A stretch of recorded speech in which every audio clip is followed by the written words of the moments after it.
Welcome to News 5 Everywhere.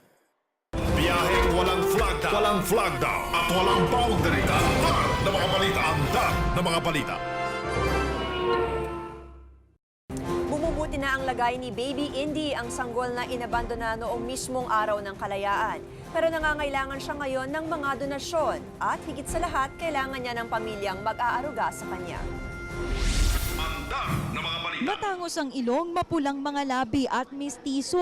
Yan si Baby Indy, ang sanggol na inabandona sa tapat ng isang bahay sa Veterans Village, Quezon City kahapon.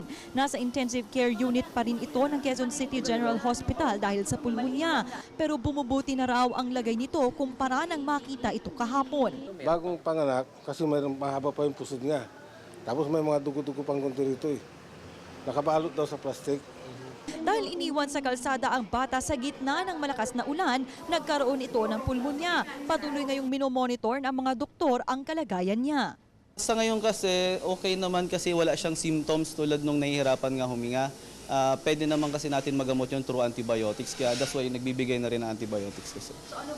Sa ngayon, nangangailangan si Baby Indy ng donasyon gaya ng diapers at higit sa lahat gatas ng ina. Una nang nag-donate ang Alaga Kapatid Foundation ng 10 bag ng breast milk.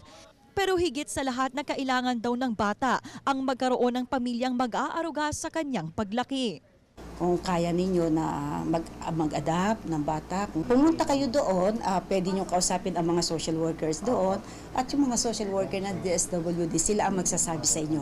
At sa mga nais naman magbigay ng donasyon, maaari kayong makipag-ugnayan sa Quezon City General Hospital o tumawag sa Alaga Kapatid Foundation sa mga numerong 376-4412 o 689-3100.